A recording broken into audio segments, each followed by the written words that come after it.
You really think wearing that will make a good impression? Ethan's words echoed in my mind as I stared at my reflection. I smoothed my hands over the simple black dress I had chosen for dinner with his parents tonight. It wasn't flashy or expensive, but it was me. Or at least, I thought it was until now. Doubts swirled as I recalled Ethan's tone when he saw my outfit earlier. Was he right? Maybe I should have worn something more formal and elegant. But as an emerging artist barely scraping by, my wardrobe was limited. I sighed, pushing the negative thoughts away. I had to stop second-guessing myself. The doorbell rang and I took a deep breath. It was now or never. Ethan greeted me with a weak smile and a peck on the cheek. We drove in tense silence to his parents' lavish downtown apartment. I gazed up at the sleek high-rise apprehensively. "Don't worry, you look great," Ethan finally said, though his voice lacked conviction. My doubts returned, but before I could respond, we were stepping into the cold marble foyer. The sound of my modest heels echoed loudly. "Ethan, so good of you to come," a tall, imposing man greeted us, Ethan's father, Harold. His eyes moved to me, looking me up and down critically. "And you must be. Marina, is it?" I nodded, extending my hand. He shook it limply before turning away. Come in. Dinner's just being served." The expansive apartment was impeccably decorated, with artwork adorning the walls and luxurious furnishings throughout. I sat awkwardly at the large dining table across from Ethan and his parents. An ornate chandelier hung above us. "So, Marina, Ethan tells me you're an artist?" Harold asked after the salad course was served. "Yes, I'm focused on mixed media collage," I replied. Harold raised his eyebrows. "Mixed media collage? Can't say I'm familiar with that particular medium." "Oh, it involves incorporating various materials like papers, fabrics, natural objects." My voice trailed off under his skeptical gaze. An uncomfortable silence descended on the table. "Well, I'm sure it's very avant-garde," Harold finally said dismissively. "But you must realize very few artists actually make a living from such endeavors, right?" I stared down at my plate, my cheeks burning. Where was Ethan in all this? Why wasn't he defending me? I snuck a glance at him, but he seemed completely oblivious, consumed with his food. "Of course," Harold continued, "art is a wonderful hobby for a young woman like yourself, but you need a practical career as well, like finance or law. Don't you agree, Ethan?" Ethan looked up, nodding meekly. "You make a fair point, Dad." I gritted my teeth, humiliation washing over me. The rest of the dinner passed painfully until finally, it was over.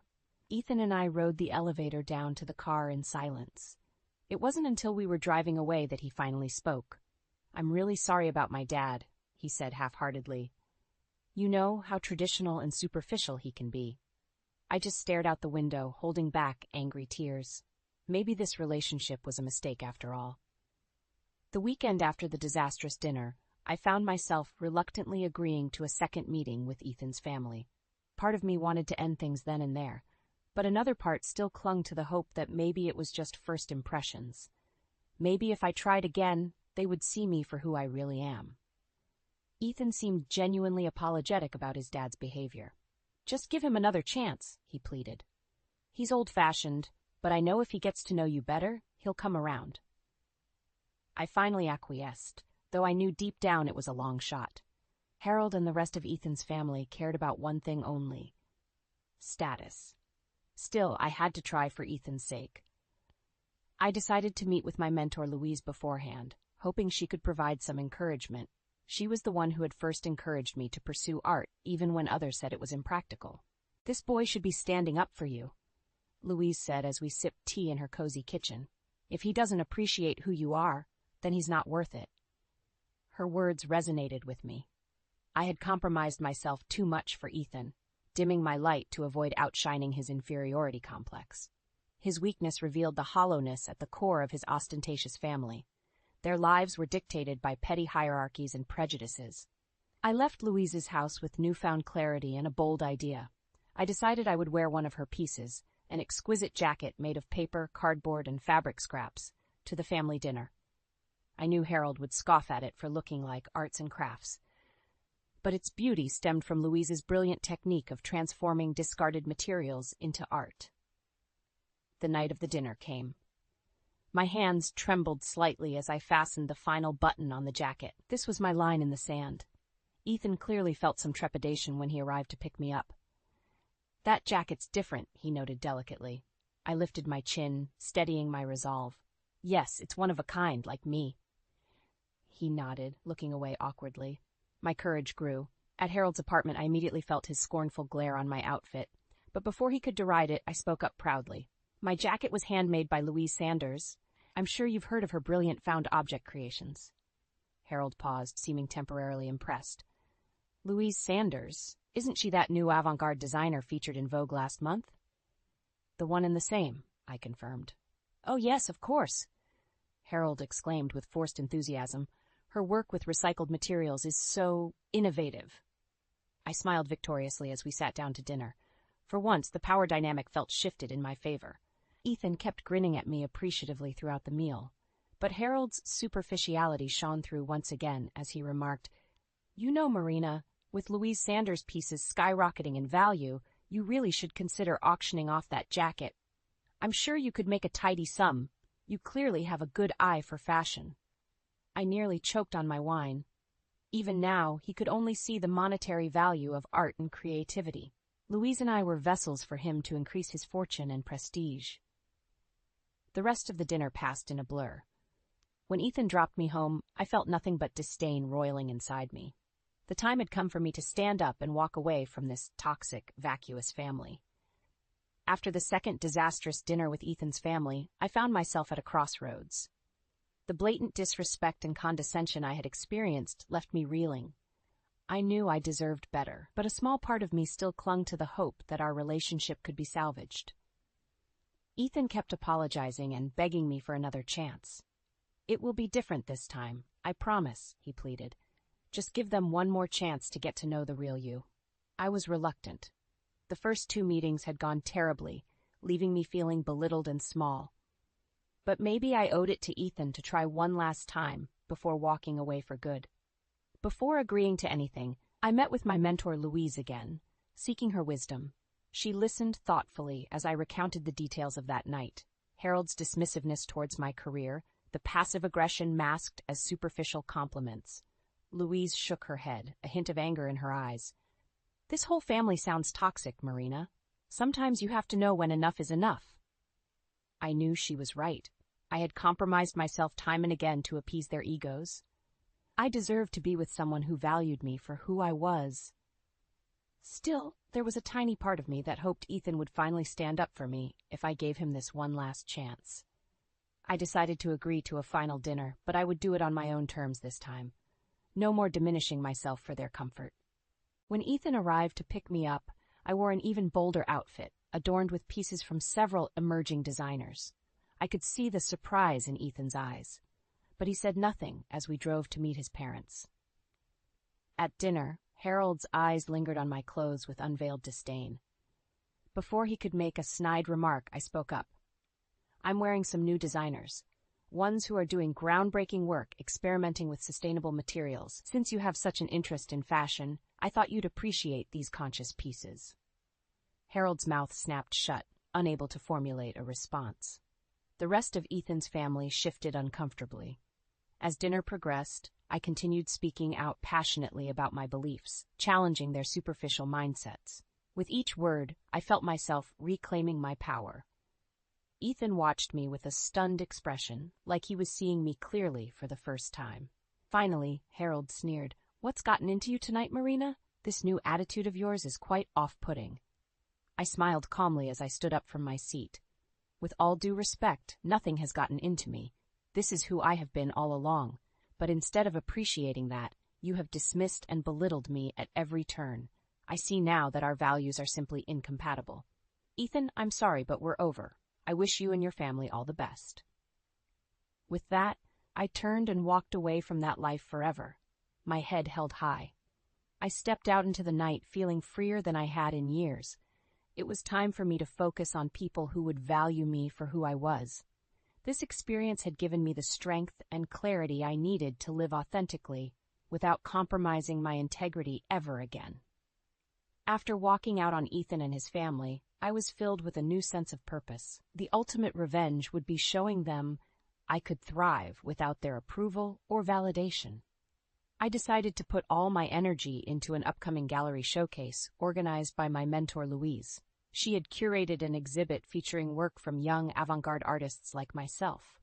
It was the perfect opportunity to announce myself to the Chicago art scene. My centerpiece would be a mixed-media sculpture I had been working on for months, incorporating materials scavenged from thrift stores and garage sales. Each piece represented a fragmented memory from my relationship with Ethan. I wanted to transform that experience into impactful art. In the weeks leading up to the exhibit, I worked day and night on my sculpture. Using blue torches, power tools, and adhesives, I obsessively shaped wire, broken mirror shards, rusted metal, and tattered fabrics into an abstract human form. When the piece was finally complete, Louise came by my studio to see it. I watched nervously as she circled it, taking in every angle. Finally, she spoke. "This is your best work yet, Marina. So raw and yet beautiful. It will stun people." Her validation filled me with confidence. This was the moment I would stake my claim as an important young artist, and Ethan's family would regret ever dismissing me. On the night of the opening, I could hardly breathe as people began trickling into the gallery.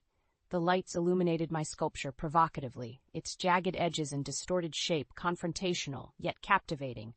I mingled nervously, awaiting people's reactions, but as I glanced around the room, I did a double take. There in the corner were none other than Ethan and his parents. Our eyes met briefly before Ethan looked away awkwardly. What were they doing here? Louise must have included them on the invite list before everything happened. I watched as they made their way slowly around the exhibit, Harold looking bored and unimpressed. Finally, they came upon my sculpture. They stared at it silently, confusion etched on their faces. Harold turned to me. "You made this thing?" he asked in a patronizing tone. I stepped towards them boldly. "Yes. This sculpture represents my personal journey over the past year, transforming pain into art." Harold snorted derisively. "Well, I can't say I understand it. A little too avant-garde for my taste." I stood tall, holding his gaze. "Maybe you're just not looking closely enough." Around us, other attendees began taking notice of the tense interaction. Voices murmured, "Isn't that Marina Caldwell, the artist?" Harold shifted uncomfortably under the attention. For once, I felt in control. This was my space, my world. I spoke loudly enough for everyone to hear. "If you'll excuse me, I should continue mingling. So glad you could make it to see my work." With that, I turned and rejoined the crowd, leaving them to reckon with a world they could neither understand nor control. My moment of retaliation was complete. In the weeks following the art gallery showcase, I thrilled in the glow of my newfound success. The local press had raved about my bold and confrontational sculpture. My piece was now in high demand, with offers coming in from collectors across the country.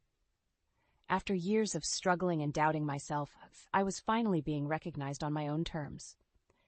And knowing that Ethan's arrogant family had borne witness to my talent blossoming made it all the sweeter. One morning, I arrived at my studio to find an ornate envelope waiting on my work table. The return address was Ethan's parents' downtown high-rise. Curiosity mixed with apprehension as I tore it open. The heavy cardstock invitation announced the opening of a new contemporary art gallery in their building. At the bottom was a handwritten note from Ethan's mother. "Dear Marina, your remarkable work at Louise's recent showcase inspired Harold and I to venture into the art world ourselves. We would be honored if you would attend the grand opening of our gallery next weekend. We truly hope to see your sculpture displayed at the space one day." Warmly, Elizabeth I nearly burst out laughing. They wanted me to be part of their vanity project? After years of scorn and dismissal towards my craft, I decided I would attend their opening, if only to see them humiliate themselves trying to fit into my world. That Saturday, I dressed in an avant-garde, daring outfit and walked into their pristine gallery space. One glance confirmed it was exactly as I expected, all style over substance. Trendy, abstract paintings adorned the walls, clearly chosen by an overpriced consultant. Ethan's parents rushed towards me eagerly. "Marina, so delighted you could come," gushed Elizabeth. Harold grinned next to her. "We'd love to give you a tour of the space," he offered. As we meandered through the rooms, they name-dropped artists and raved about each meaningless piece. I hid my smirk. Finally, we arrived at the back room. "We've saved the best for last," Elizabeth said. They stepped aside, revealing my sculpture prominently displayed. "We acquired this from Louise's gallery," Harold announced proudly. "It's the crown jewel of our collection." I froze, rage simmering through me. "You bought my piece?" I asked incredulously. "Well, we wanted to showcase the city's best emerging talent," Elizabeth trilled. My anger spilled over. "Talent which you did nothing but deride and dismiss for years," I shot back. "You don't get to buy your way into my world when it's convenient for you." I barged past their shocked faces and stormed out, refusing to let them taint my success for their vanity. My work was never for sale to the likes of them. The look on their faces was payment enough for me. In the aftermath of the disastrous art gallery opening, I refused to let Ethan's family intimidate me into submission. If anything, their brazen attempt to acquire my work had lit a fire in me. I was more determined than ever to call them out in a public, scathing act of defiance. Louise cautioned me to take the high road. "Their actions already reflect poorly on them," she said gently. "You don't need to stoop to their level." But my anger and hurt went deeper than logic. I decided to attend a prestigious charity benefit that I knew Ethan's family would be at. It was time for a very public reckoning. I wore a simple black sheath dress and an icy expression as I entered the ballroom, immediately spotting Ethan and his parents holding court. As we locked eyes, I noted nervousness in Harold's face, but I didn't plan to confront them directly. That would be too kind. During the program, a wealthy benefactor took the stage to announce a major donation. I recognized him from the newspaper, a real estate mogul who had ruthlessly bought up low-income housing and displaced families, all in the name of progress. When polite applause sounded, I stood up and booed loudly. Shocked faces turned to me. Before anyone could react, I strode onto the stage and grabbed the microphone. "This man deserves condemnation, not celebration," I declared passionately to the stunned crowd. "He is responsible for rampant gentrification and suffering of the vulnerable. His donation is blood money."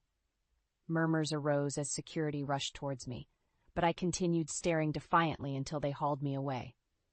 The story would make headlines tomorrow, I knew. Ethan appeared at my side as I was escorted out. "Marina, what were you thinking?" he hissed. I met his eyes unwaveringly. "The better question is, what are you thinking? Aligning yourself with these toxic elites, letting them stomp on others." My voice rose with anger. "You've thrown away every good thing between us to worship at the altar of greed and status." I stepped closer and spat out my final blow. "You and your whole damned family deserve each other." I shoved past Ethan, leaving him speechless amidst the swirling chaos. My heels clicked across the marble lobby as I strode outside with my head held high, finally free of their grasp. The next weeks passed in a blur.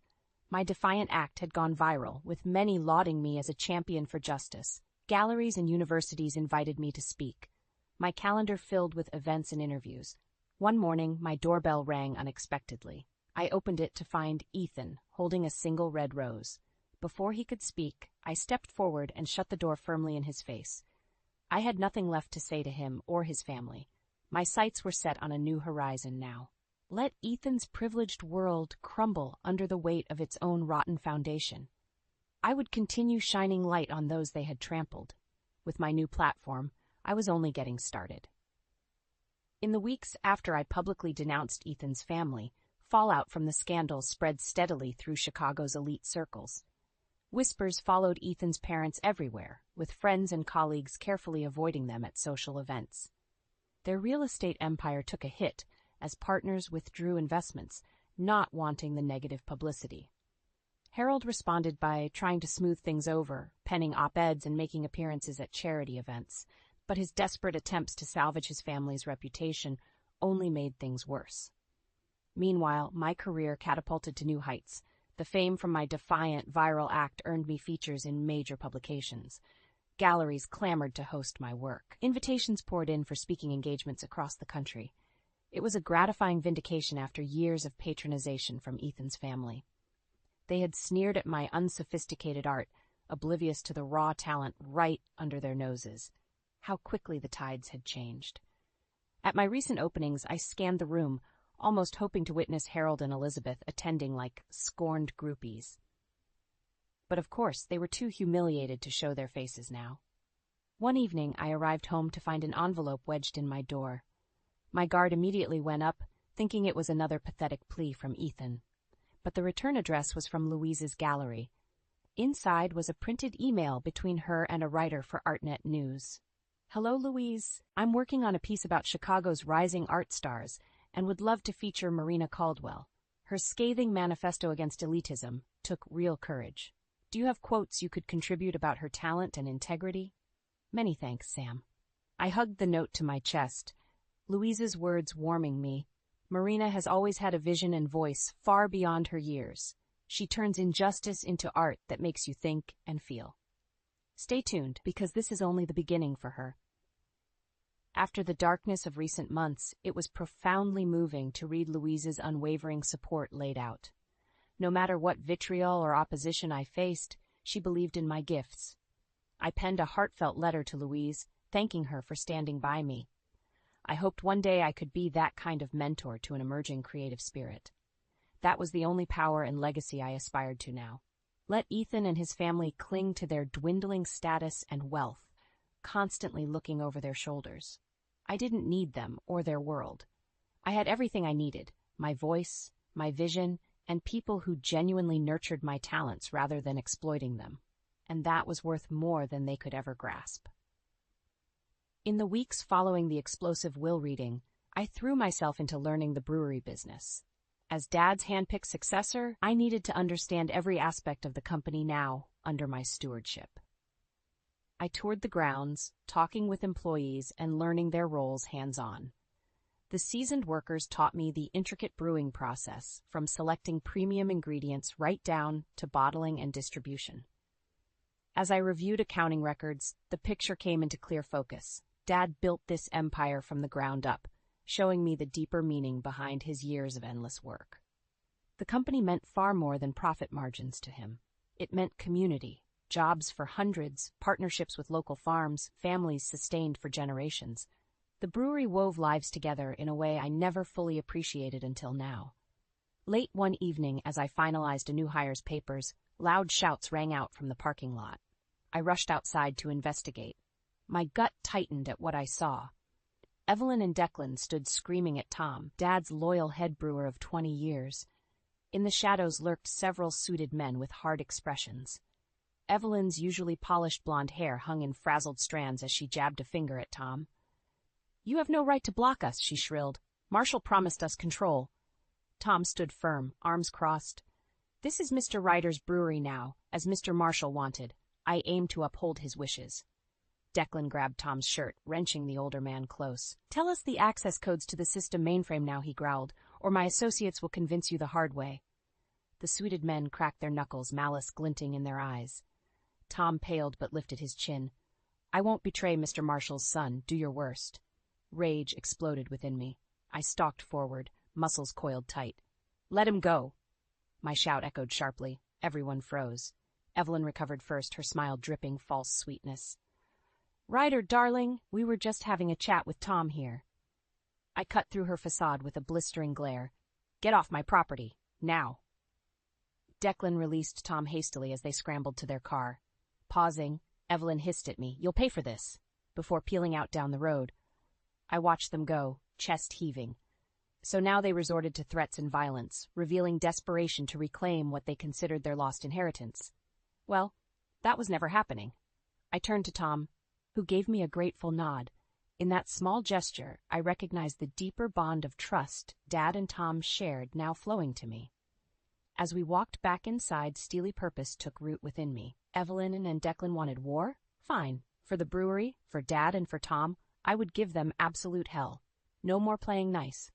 That time ended when they laid hands on my people and tried dismantling Dad's legacy. If those snakes wanted to fight, I would rain fire on their ambitions until only ashes remained. My father's company now lived through me, and I protected what was mine.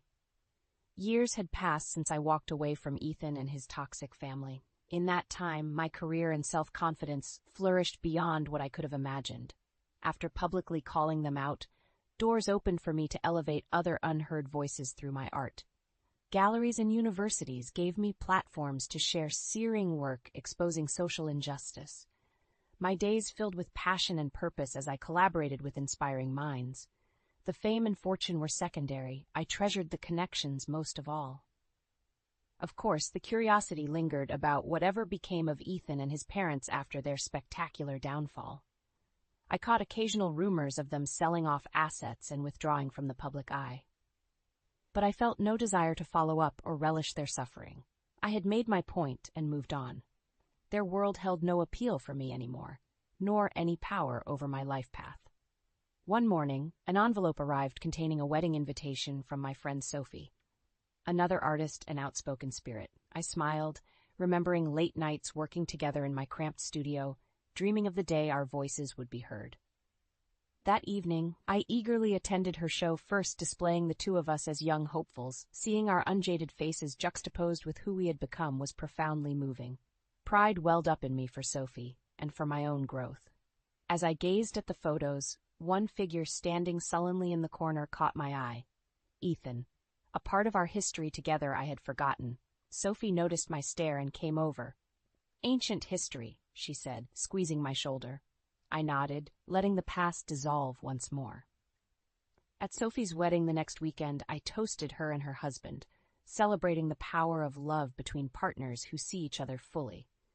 No pretense or jockeying for control, just joyful union. My own romantic life had seen ups and downs over the years. I endured some hard lessons on the path to knowing my worth, but I approached relationships now with wisdom to recognize truth and reciprocity. During the reception, Sophie's father Ron, a retired steelworker, approached me. "I'm so thankful Sophie had you as a friend starting out," he said gruffly. "You always valued her for who she really is." I squeezed his calloused hand, overcome with emotion. This was the only legacy I cared about, lifting up others so their light could shine. As a new day dawned, I awoke filled with gratitude for the hard-won lessons that shaped me. I had broken free from toxic expectations and found my voice. What lay ahead I didn't know, but I would meet it boldly, without compromise.